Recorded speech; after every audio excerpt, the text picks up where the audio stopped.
Get a W to start the year. I told the guys downstairs, every win is something that they've worked hard for, and make sure we enjoy it. Go back to work. We got a lot of things that we now have on film that we know we can correct and understand the things that we're really good at and the things we need to continue to work on. So proud of the way they came out. Started fast, both sides of the ball, feeding off each other. Thought the energy was great. Just sustained it all game long, and got a lot of guys a chance to play. Questions? Starting left side with Matt, second row. 2 catches, 2 touchdowns for Ryan Williams. Just what do you think of his performance? Yeah, he's got that big play capability as you saw, and he's done a lot of that in practice, and was excited to see him get out there and big third down the sideline. Great read by Jalen with the coverage he was getting, and we anticipated a possible route down the sideline in a situation like that, and it was really cool to see those guys execute, and Ryan just haul in the ball and finish, and coming across the middle on the second touchdown, it just really focused, and it just doesn't seem like the game's too fast for him. So it's impressive that a guy his age can go out there and do the things he's doing. Obviously we've talked a lot about him. He's got a bright future, and really fun to see him go out there and make those plays that he did tonight. So the guys believe in him, and he's just done. I think one of the cool things about Ryan is he's gone about it. A lot of attention gets thrown his way, but he's just gone about it and really humble and just matter of fact, stay the course type of just go to work every type of day attitude. And our guys really appreciate that, and I think they're just as excited as he is for him, with the plays that he made today. Stay on the left side in the back, Nick. Yeah, it looked like Caden Proctor sustained an injury during warm-ups. What happened there? What's his status? Yeah, unfortunately, he did. Just caught me by surprise, obviously, and couldn't go tonight. And we'll continue to evaluate tomorrow just to see the severity of it, and kind of know more here as the week goes on. Jump on the right side, second row, Anna.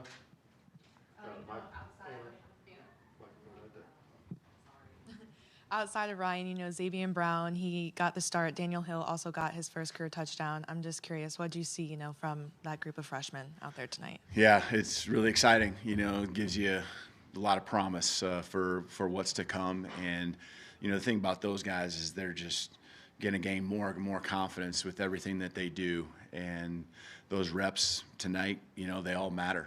And I tell the guys every rep we're going to keep getting better as a team, but there are certain guys like the ones you mentioned, Daniel and Ryan, many others, Xavier, that just went out there and just didn't seem like the lights were too bright for them, and that's really cool. And they've got, again, one day at a time. They're just going to keep getting better, and they're going to be great players for us in the long haul. Left side front row, Tony.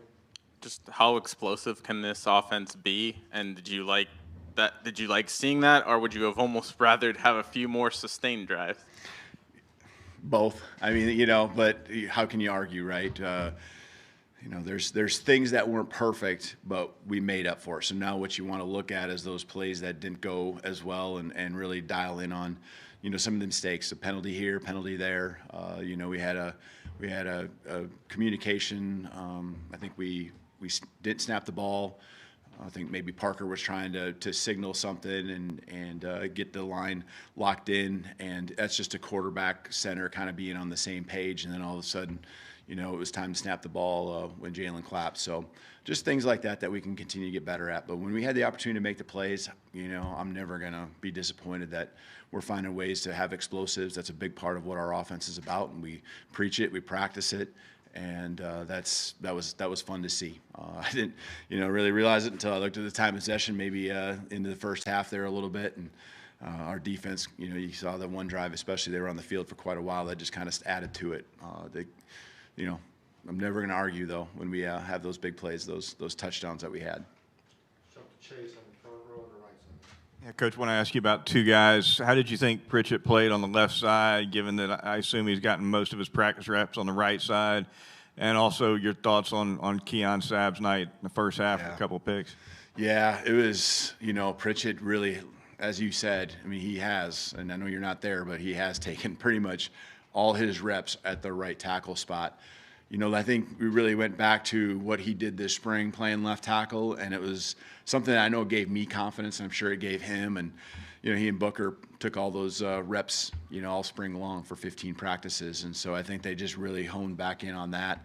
You know, I watched the film, but obviously there was a lot of good things that happened out there, and you don't do that without great offensive line play. So excited about the way he responded all of a sudden in the moment and getting thrown into that position and really just being steady. Keon Sabb, just, you know, the guy that it was at the right spot at the right time and made the plays. You know, that's what it's all about. A lot of guys will be where they need to be and all that, but a little special play here and there, maybe it goes through their hands. You know, Keon, you can just see he was ready for that moment. He pounced when the opportunity came and made some really big plays and got our offense in some great field position there early in the game. Let's go to Ryan standing up on the back left. Coach, a big win, but everything outside of the actual game. Walk of Champions, fourth quarter, Dixieland Delight. What was your impressions of your first game at Bryant-Denny Stadium? Yeah, it was a lot of fun. The Walk of Champions, I think, was special for a lot of our players. It's always going to be that way, and it's, you know, can't thank our fans enough. You can just feel the energy even before, you know, you're not even here around the stadium or knowing what's going on, but you can just feel the buzz, and that was a lot of fun. You know, the new guys, I think, especially enjoying it. The older guys, just knowing what it's all about and being in that stadium tonight. You know, we did a great job of giving them something to cheer for, and our fans were amazing, you know, cheering and being loud. So can't wait to do it again a week from now. Let's go. Emily Grace in the middle of the room. Right here, Coach. How do you feel like your staff executed the game plan as a whole on your first game inside of Bryant-Denny? Can you clarify the in-helmet communication at the beginning of the game, what that was about? Yeah, actually, so it wasn't the in-helmet communication. It was actually that their headsets went down, and the rules state that when the opponent's headsets go down, you have to take yours down too. And so I'm sure you guys figured it out, but Nick Sheridan, play caller up in the booth, actually had to come down. And so little time, you know, to get him down there. And then, you know, that's not something that they're going to plan for and let you do. But we were able to hustle him down. And then, of course, trying to get him back up there. And then theirs went down a second time. And so it was kind of a back and forth. I thought our staff did a great job because that's something you don't practice. You know, just in all my years, I've never had it happen to where we had to put our headphones down because of someone else's. So maybe it happens more often than I understand, and should practice it, but that was a new one for me. I think also the other one that was new for me was, I think maybe by the third play in the game or one of the early plays, we had two helmets come off of two of our linemen at the same play, and so all of a sudden we had a different center, left guard, and left tackle from what we've practiced all along. So the kids did a great job of just adjusting to the adversity, not getting too shaken, and just continue to play, and the next guys were ready to go. So I thought our staff, I think there's some little things. We had a substitution error. We got 12 guys on the field one time defensively. Those are certain things we'll talk about tomorrow, besides breaking down the film and coaching our guys up fundamentally and then schematically. All right, jump on the right side. Charlie.